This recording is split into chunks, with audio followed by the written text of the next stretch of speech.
अस्सलाम वालेकुम स्टूडेंट्स, मेरा नाम है हसन सज्जाद, मैं हूं आपका बायोलॉजी टीचर। आज हम आगाज़ कर रहे हैं lecture series of biology 9th class. तो आगाज़ करते हैं चैप्टर नंबर 1 से, इंट्रोडक्शन टू बायोलॉजी, बायोलॉजी का तारुफ। तो जब भी हम बायोलॉजी की डेफिनेशन करते हैं तो पहली लाइन में लिखते हैं it is a branch of science. तो पहले हम पढ़ते हैं व्हाट इज़ साइंस। तो साइंस बेसिकली बेटा हमारे पास लैटिन वर्ड से ड्राइव किया गया है जो है सेंटिया, जिसका मतलब है नॉलेज यानी इल्म। इल्म तो आर्ट्स भी होता है, दूसरी जो हमारे पास किताबें होती हैं वो भी इल्म होती हैं। तो साइंस कैसा इल्म है जो अपने आप को मुख्तलिफ करता है दूसरे अलूम के साथ। तो बेटा साइंस हमारे पास नॉलेज ऐसा है, a knowledge which we gain through observation and experiment, यानी ऐसा इल्म जो हम मुशाहिदात और तजर्बात से हासिल करते हैं उसे हम कहते हैं साइंस। और ऑब्जर्वेशन और एक्सपेरिमेंट से क्या मुराद है, यानी कि एक इंसान भागता हुआ आया तो उसकी सांस लेने की रफ्तार में इजाफा हो गया, जिससे मैंने क्या देखा कि कोई इंसान जो है जब भागता है तो उसकी सांस की रफ्तार में इजाफा हो जाता है। इसी तरह फिर मैंने अपने आप पे तजर्बा किया, जब मैं भागा और मेरी भी सांस की रफ्तार में इजाफा हुआ तो उससे मेरा एक लॉजिकल कंक्लूजन लिखना कि तेज़ या कोई हार्ड वर्क करने से या तेज़ भागने से इंसान की सांस की रफ्तार में इजाफा होता है। यानी साइंस से वो नॉलेज हासिल करते हैं जिससे कोई लॉजिकल कंक्लूजन निकले, इलॉजिकल नहीं। जैसे हमारे कहा जाता है कि आगे से बिल्ली रास्ता काट जाए तो इंसान का काम ख़राब हो जाता है, चाहे उस बेचारे को पूरा दिन खुराक ना मिले। तो यानी उस बात की कोई लॉजिक नहीं बनती, ठीक है। यानी हम साइंस के अंदर हर वो बात करेंगे जिसकी कोई ना कोई लॉजिक होगी और हम उस पर खुद तजर्बात करके उस चीज़ को प्रूफ कर सकते हैं। तो हमारे पास नेक्स्ट जो है डिवीजन ऑफ साइंस, यानी साइंस को दो डिवीजन में डिवाइड किया गया है, जिसमें फर्स्ट वन है biological sciences and second one है फिजिकल साइंसेज। बायोलॉजिकल साइंसेस के अंदर हम तमाम के तमाम लिविंग ऑर्गेनिज्म के बारे में, लिविंग थिंग्स के बारे में स्टडी करते हैं। मिसाल के तौर पे इसके अंदर जो किताबें आती हैं उसमें बॉटनी आ जाती है, जोलॉजी आ जाती है, बायोलॉजी आ जाती है। इसी तरह हमारे पास फिजिकल साइंसेज हैं जो कि इसके ऑपोजिट है। इसके अंदर हम नॉन लिविंग थिंग्स का मुताला करते हैं। मिसाल के तौर पर वो किताबें, मिसाल के तौर पर केमिस्ट्री, फिजिक्स, मैथमेटिक्स, इसके अंदर हम नॉन लिविंग थिंग्स के बारे में स्टडी करते हैं। चलते हैं अपने मेन टॉपिक की तरफ जो आज हमने स्टार्ट करना है, व्हाट इज बायोलॉजी। बेसिकली हमारे पास जो बायोलॉजी है ये 2 ग्रीक वर्ड्स से ड्राइव किया गया है जो कि है बायोस एंड लोगोस। बायोस कहते हैं जिंदगी को, लोगोस कहते हैं थॉट एंड रीजनिंग को।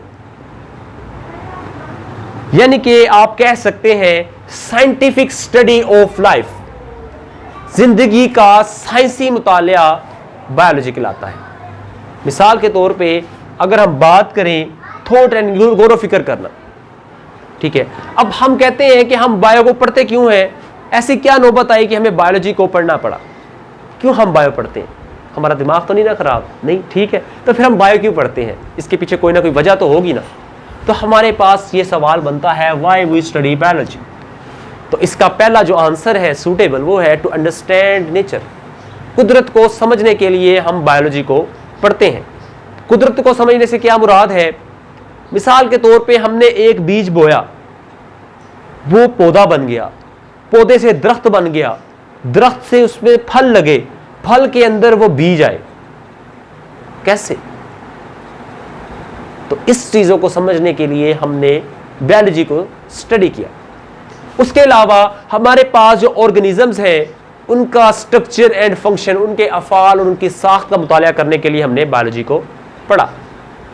और उन चीज़ों को पढ़ के ज़िंदगी में आने वाली जो मुश्किलात हैं, चाहे वो सेहत के लिए हों, चाहे वो खुराक के लिहाज से हों, चाहे वो माहौल के लिहाज से हों, हमने उनका हल निकाला। तो इसलिए हम बायोलॉजी को पढ़ते हैं। नेक्स्ट चलते हैं डिवीजन ऑफ बायोलॉजी। जब बायोलॉजी के अंदर भी नॉलेज में इजाफा होता गया तो इसको भी फर्दर 3 मेन डिवीजन्स कर दी गई इसकी, जिसमें पहली है हमारे पास बॉटनी। बेसिकली हमारे पास जो बॉटनी है ये वर्ड बोटेन से ड्राइव किया गया है, जो कि आपकी किताब में नहीं लिखा गया। बोटेन से ड्राइव किया गया है जिसका मतलब है पास्चर और ग्रीनलैंड। पास्चर कहते हैं चरागाह को, जहां पे ये भेड़ बकरियां गायें वगैरह चरती हैं। और ग्रीनलैंड कहते हैं सरसब्ज जमीन को।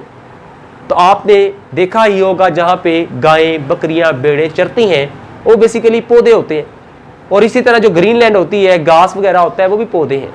तो यानी a branch of a division of science biology which deal with the study of plants, जो पौधों का मुतालिया करते हैं जिसके अंदर, उसे हम कहते हैं बॉटनी। इसी तरह हमारे पास नेक्स्ट है जूलॉजी। इसमें 2 वर्ड्स है, जू एंड लॉजी। जू के अंदर एनिमल्स होते हैं और लॉजी क्या आपने पढ़ा था, थॉट एंड रीजनिंग, गौर और फिक्र करना या किसी बार की चीज के बारे में इल्म हासिल करना। ठीक है, तो यानी पौधों के यानी जानवरों के बारे में जो हम मुतालिया करते हैं उसे हम कहते हैं जूलॉजी। नेक्स्ट है हमारे पास माइक्रोबायोलॉजी।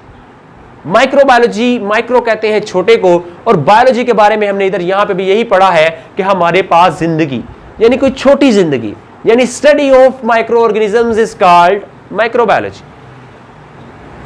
मिसाल के तौर पे हमारी नजर में जो माइक्रो ऑर्गेनिजम्स हैं, चंद जो नाम ऐसे हैं जो कि हमें वाज़ेह तौर पे या बाज़ औक़ात मेजॉरिटी में हमें बताए जाते हैं, जिसमें आता है बैक्टीरिया, वायरसेस, पैरामीशियम, अमीबा। जी, तो स्टार्ट करते हैं ब्रांचेस ऑफ बायोलॉजी से, जिसमें जो सबसे पहली ब्रांच है वो है मॉर्फोलॉजी। देखा जाए तो ये भी 2 वर्ड है, morph and logy. Basically English में मॉर्फ का मतलब है शेप एंड स्ट्रक्चर, और लॉजी आपको पता है स्टडी ऑफ समथिंग या थॉट एंड रीजनिंग, यानी कह सकते हैं किसी भी जानदार की फॉर्म एंड स्ट्रक्चर, उसकी साख्त और उसकी बनावट का मुतालिया करना मॉर्फोलॉजी कहलाता है। मिसाल के तौर पे मैं ये खड़ा हूं तो आप अगर मुझे देखें, मेरी बनावट के बारे में देखेंगे तो इसे कहते हैं मॉर्फोलॉजी। इसी तरह नेक्स्ट जो है हमारे पास है एनाटॉमी। एनाटॉमी का मतलब है टू डाइसेक्ट एंड, या ये कह सकते हैं to cut and open. To dissect, to cut and open, यानी मिसाल के तौर पे मेरे पास एक किताब है और मैं उसको यहां से काट के उसको खोलता हूं और उसके अंदर मौजूद चीजों का मुतालिया करता हूं, यानी study of internal structure of an organism is called anatomy. मैंने क्या मिसाल दी, अगर मुझे ज़ाहिरी तौर पे आप देख रहे हैं तो वो है मेरी मॉर्फोलॉजी, लेकिन अगर आप मेरा पोस्टमार्टम करेंगे और मेरे अंदर मेरे गुर्दे, दिल, फेफड़े देखेंगे तो बेटा जी वो क्या होगा, एनाटॉमी। अंडरस्टैंड। नेक्स्ट है हमारे पास हिस्टोलॉजी। बेसिकली हिस्टोलॉजी भी 2 वर्ड्स हैं, हिस्टो एंड लॉजी। हिस्टो का मतलब है टिश्यू एंड लॉजी मतलब है स्टडी।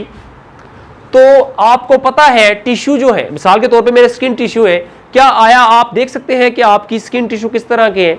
नहीं, क्योंकि ये बहुत छोटे हैं। तो हम इसको देखने के लिए किस चीज का सहारा लेते हैं, माइक्रोस्कोप का।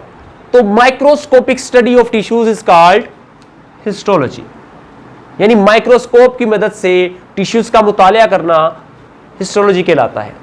नेक्स्ट आपके पास बॉक्स में लिखा होगा मॉलिक्यूलर बायोलॉजी या बायोकेमिस्ट्री, मॉलिक्यूलर बायोलॉजी या बायोकेमिस्ट्री, यानी कि हम जिंदगी के जो मॉलिक्यूल है, यानी ऐसे मॉलिक्यूल जिस पे हमारी जिंदगी डिपेंडेंट है, उनके बारे में मुतालिया करना मॉलिक्यूलर बायोलॉजी या बायोकेमिस्ट्री कहलाता है। मिसाल के तौर पे ऐसे कौन से मॉलिक्यूल हैं जिस पे हमारी जिंदगी का इन्हिसार है?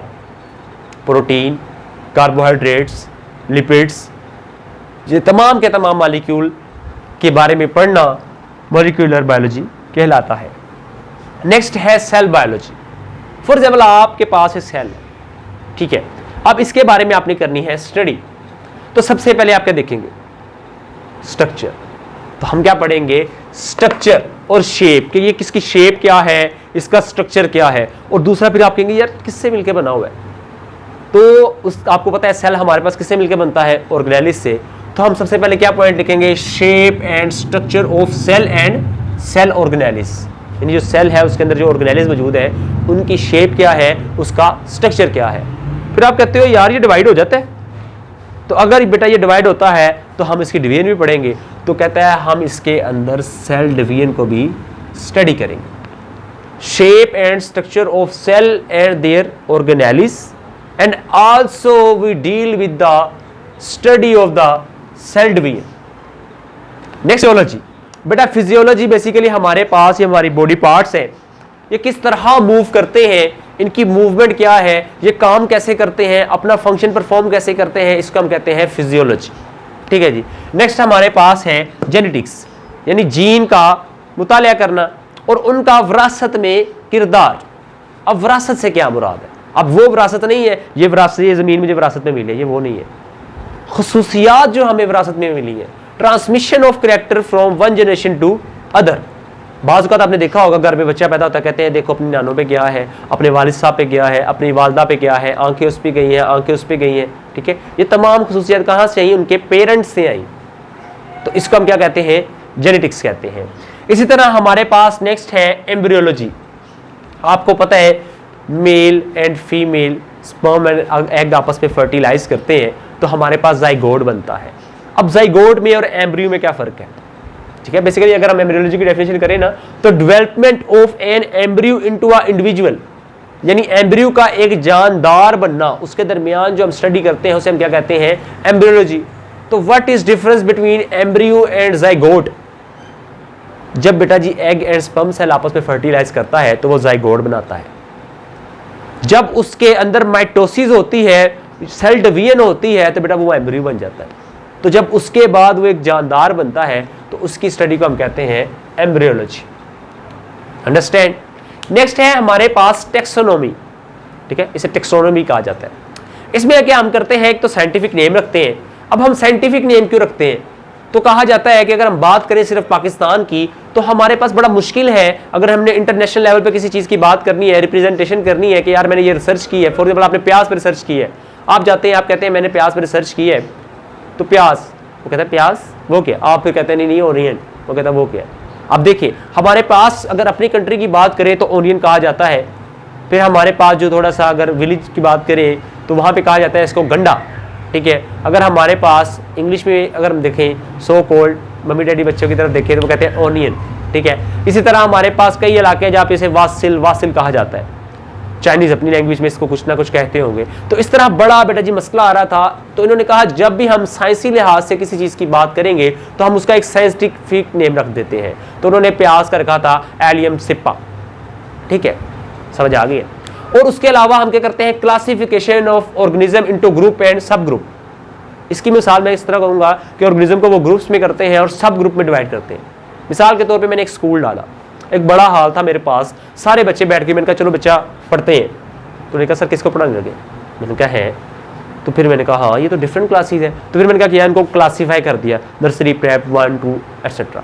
ठीक है, फिर मैंने कहा 10th क्लास, ये मैंने क्या कर दिया? इनको ग्रुप्स में डिवाइड कर दिया। ठीक है, अब मैंने क्या किया? 10th क्लास, वो कहते कौन? आर्ट्स के साइंस। मैं कहा है। फिर मैंने कहा चलो इनको आर्ट्स और साइंस कर देते हैं, यानी उनको ग्रुप से मजीद सब ग्रुप कर देते हैं। तो इसको हम कहते हैं ऑर्गेनिज्म को जब हम ग्रुप्स में और सब ग्रुप में डिवाइड करते हैं तो उसे हम कहते हैं टेक्सोनोमी। नेक्स्ट है हमारे पास पैलेंटोलॉजी है।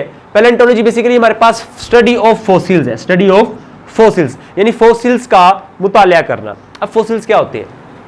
Remains of extinct organism. ठीक है, नापैद हुए जानदार की जो बाकियात होती हैं उसे हम कहते हैं फॉसिल्स। मिसाल के तौर पे आपकी नज़र में अगर कोई ऐसा जानदार आए अभी जिसका इस नापैद हुए जानदार से क्या मुराद है? यानी ऐसा जानदार जिसका एक भी जानदार इस दुनिया में मौजूद नहीं है, यानी तमाम के तमाम मर गए, डायनासोर। ठीक है, अब अगर उसकी कोई हड्डी मिलती है तो बेटा वो क्या होगी? फॉसिल्स होगी जी। तो नेक्स्ट है हमारे पास इन्वायरमेंटल बायोलॉजी। इसके अंदर हम पढ़ते हैं interaction between organism and their environment, जानदार का अपने माहौल के साथ इंटरेक्शन। मिसाल के तौर पे इसमें हम पढ़ते हैं जो हमारे पास रिसोर्सेज हैं उसके लिहाज से क्या इंटरेक्शन है जानदार की। मिसाल के तौर पे जो हमारे पास ऐसे इलाके होते हैं जहाँ पे सर्दी बहुत होती है तो वहाँ पे जानदार के जिस्म पे बड़े बाल होते हैं। तो ये है इन्वायरमेंटल बायोलॉजी। नेक्स्ट है हमारे पास सोशियो बायोलॉजी, जिसके अंदर हम पढ़ते हैं सोशल बिहेवियर, माशरती रवैया किसी भी जानदार का और ऐसे जानदार का जो सोसाइटीज़ बना के रहते हैं। ऐसे जानदार जो सोसाइटीज़ बना के रहते हैं उनका सोसाइटी के अंदर बिहेवियर क्या है, उसके बारे में जो हम स्टडी करते हैं उसे हम कहते हैं सोशियोबायोलॉजी। नेक्स्ट है हमारे पास पैरासाइटोलॉजी।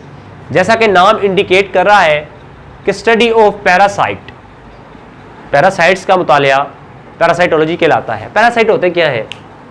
समझ लें वो रिश्तेदार जो आपके घर में रहता हो, यानी आपसे जगह भी लेता रहे, आपसे खाना भी खाए और बदले में आपको क्या पहुंचाए, नुकसान पहुंचाए, तो उसे कहते हैं पैरासाइट। यानी कि बेटा ऐसा जानदार जो किसी जिंदा होस्ट के पास जाए, उससे रहने के लिए जगह भी ले, उससे खुराक भी ले और बदले में क्या पहुंचाए, उसको नुकसान पहुंचाए, इसे हम कहते हैं पैरासाइटोलॉजी। जस्ट किडिंग, रिश्तेदार के हवाले से, ठीक है। नेक्स्ट है हमारे पास बायोटेक्नोलॉजी। तो कहते हैं किसी माइक्रो ऑर्गेनिज्म से ऐसी पार्टिकुलर एप्लीकेशन लेना जिससे ऐसी सब्सटेंस को बनाना जो इंसान की वेलफेयर के लिए इस्तेमाल होती है, इंसान की बेहतरी के लिए इस्तेमाल होती है, उसे हम कहते हैं बायोटेक्नोलॉजी। मिसाल के तौर पे इंसुलिन है, वो हम बैक्टीरिया से हासिल करते हैं। उसके अलावा अदर्स मेडिसिन वगैरह हैं जो बेटा हम किससे इस्तेमाल हासिल करते हैं, बायोटेक्नोलॉजी की मदद से हासिल करते हैं। नेक्स्ट है हमारे पास इम्यूनोलॉजी है। ये जानदारों के इम्यून सिस्टम के मुतालिक है। अब इम्यून सिस्टम क्या होता है, जिसे हम कहते हैं कुव्वते मुदाफ़ती निज़ाम, यानी हमारी बॉडी के अंदर बाज़ का तो होता है। जब मैं बच्चों को कहता हूँ कि बेटा आप ब्रेक होती है तो आप उठते हैं, जाके क्या करते हैं, कंटीन से चीज़ देते हैं और बगैर हाथ धोए उसको खा लेते हैं। अब उसमें कई जरासीम होते हैं जो कि हमारी सुबह से हमारे हाथों पे लगे होते हैं, लेकिन हम बीमार नहीं होते क्योंकि हमारा जो मुदाफ़ती निज़ाम है, इम्यून सिस्टम है, वो क्या करता है, उन माइक्रोब्स को क्या कर देता है, किल कर देता है। अब इसकी जो मिसाल है वो है वाइट ब्लड सेल्स। क्या है जी? White blood cells. नेक्स्ट है हमारे पास एंटोमोलॉजी। इसके अंदर हम करते हैं स्टडी ऑफ इंसेक्ट्स, यानी हमारे पास हशरात का मुतालिया करते हैं।